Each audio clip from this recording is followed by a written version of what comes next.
नमस्कार, स्वागतम, सुस्वागतम, अभिनंदन, केंचन, कसाकाय, सलाम अलैकुम, जय Jagannath. My name is speaker Prabhas Kumar.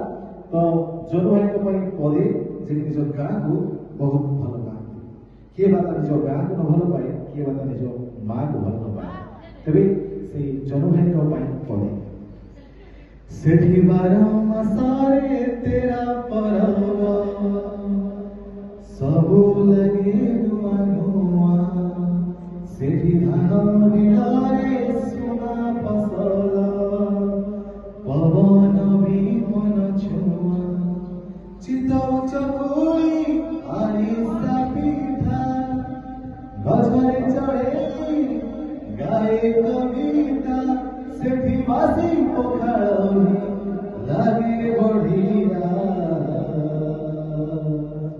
से गर्भरे कहती से गौरवे कहती एतिकी ताको गाँ कुओ पड़ा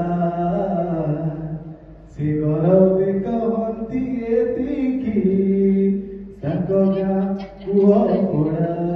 निश्चित भाव समस्त निज गाँ को आम से निज माँ को भल पाती गाँ